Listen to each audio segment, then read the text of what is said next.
Agar siz tibbiyot talabasi bo'lsangiz yoki umuman olganda student bo'lsangiz, ushbu video aynan siz uchun.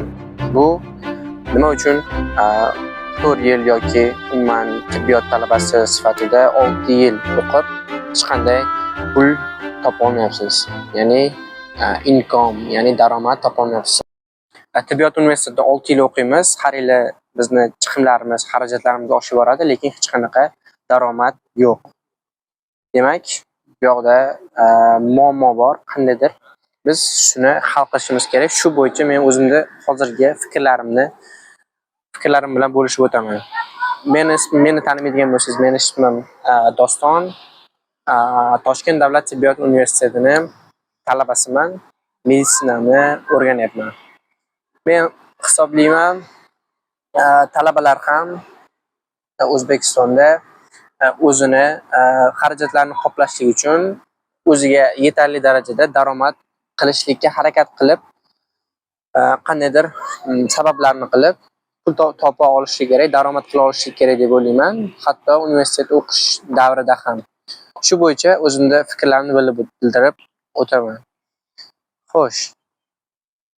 Demak, bizda muammo tibbiyot talabalari, umuman talabalar o'qish davomida pul topa olmaydi, pul yetishmovchiligi bo'ladi doimo. Demak, bu muammo deb oldik. Endi buni sabablariga o'tadigan bo'lsak, men bir necha sabablarni tayyorlab qo'yganman bunga. Birinchi sababi bu mentalitetimizdagi xatolik. Ya'ni men hali studentman, hali pul topishim shart emas. Men faqat universitetda o'qisam bo'ldi. Men pul topishga majbur emasman hali degan. To'g'ri. Agar sizni sharoitingiz, oilaviy holatingiz juda zo'r bo'lishi mumkin, yaxshi bo'lishi mumkin, sizda xarajatlaringiz bemalol qoplanayotgan bo'lishi mumkin.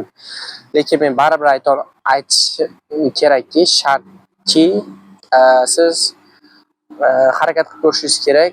Shaxsan hech kimning yordamisiz o'zingiz harakat qilib pul topib ko'rishlikka harakat qilib ko'rishingiz kerak. Bu mentalitetimizdagi xatolar edi. Men hali studentman, menga hali bor. Menga hali ancha vaqtim bor pul ishlashlikka. Shu sabab. Ikkinchi sabab bu skill yetishmasligi. Ya'ni pul topishlikka ko'nikmaning yo'qligi talabada. Pul topishlikka ko'nikmalar qanaqa ko'nikmalar? Bu sotuv ilmini o'rganish, insonlar bilan kelishish, kommunikatsiya qilish va muomala madaniyati. Insonlar bilan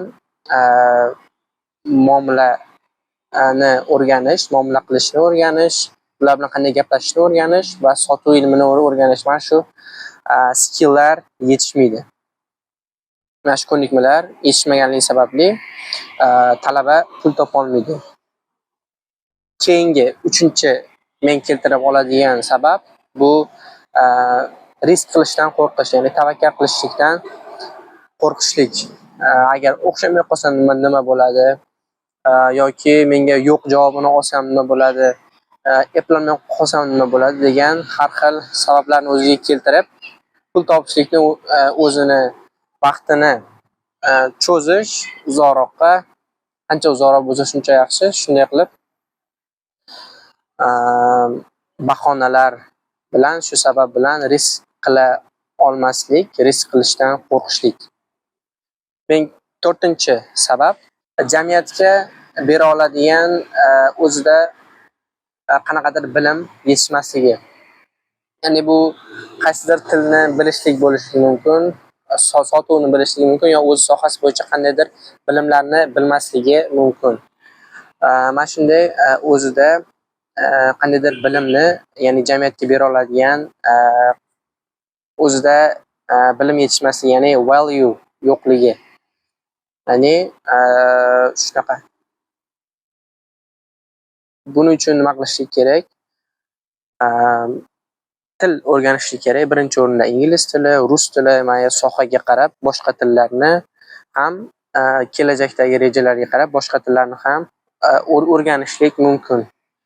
Xo'sh, yokida qaysidir onlayn kurslarda qatnashib, qaysidir ko'nikmani yaxshiroq o'rganib, shu bo'yicha dars o'tishlik, onlayn kurslar tayyorlashlik mumkin va o'zingizni sohangiz, ya'ni meditsina yo'nalishida qaysidir fanni, anatomiya, biokimyo, fiziologiya shu kabi fanlarni chuqur o'rganib va shu bo'yicha kurs tayyorlab, universitetdagi kichkina kurs talabalariga darslar berishingiz mumkin yoki onlayn kurslar tayyorlashingiz mumkin.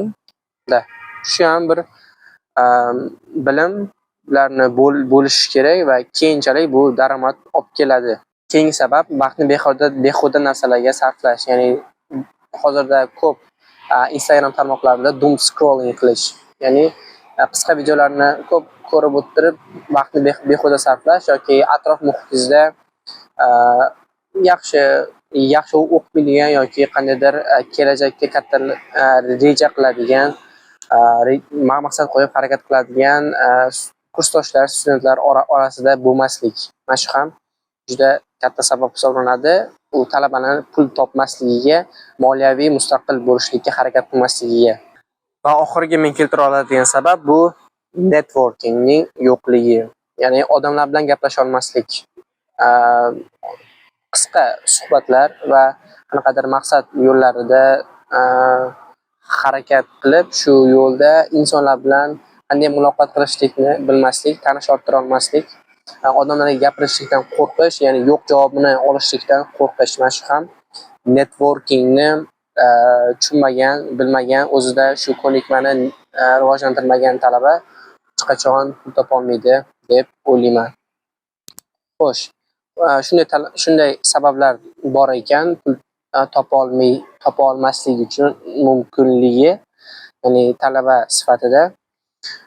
Menimcha tibbiyot universitetida 3 yil biz fanlarni o'qiymiz universitetda va keyingi yillari biz har bir yo'nalish bo'yicha klinikalarda amaliyotlar va boshqa bilimlarni, fundamental fanlarni, klinik fanlarni o'zlashtiramiz.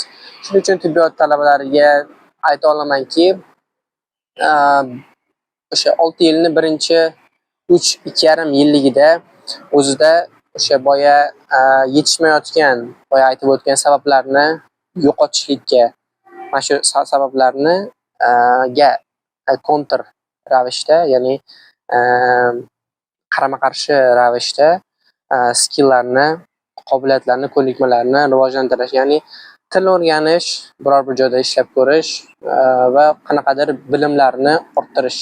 O'zi sohasi bo'lsa, o'zi sohasi bo'yicha bilimlarni orttirishni tavsiya qilaman va keyingi 3 yillikda esa shu bilimlar asosida biror bir o'quv markazida ishlab ko'rish, onlayn kurslar yaratib ko'rish va boshqa pul topish yo'llarini qilib ko'rib, tajriba qilib ko'rsa bo'ladi albatta.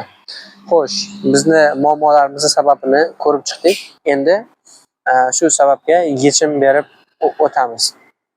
Xo'sh, bunga yechim qanday bo'ladi? Hozirdan agar siz talaba bo'lsangiz, hozirdan boshlang boyagi aytib o'tgan skilllarni o'rganishni, boshlashni, odamlar bilan suhbat qila olishni, networking qila olishni va tavakkal qilishlikdan qo'rqmaslikni o'zida shakllantirish kerak. Buning uchun qilib ko'rishlik kerak. Prosta qilib ko'rishlik kerak. Biror bir til biladigan bo'lsangiz, ingliz tili yoki nemis tili, rus tili, biror bir o'quv markazida ishlab ko'ring. Agar siz sohangiz bo'lmasa ham, prosta pul topishlikka harakat qilib ko'ring. O'quvchilarga dars berish qobiliyatini rivojlantirib ko'ring o'zingizga. O'xshamasa, o'xshamaydi.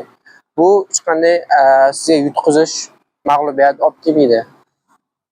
Yaxshi, foydali bo'lsa bo'ladi, zarar olib kelmaydi. Va eng qilishingiz mumkin bo'lgan yana bir ish bu blog yuritish.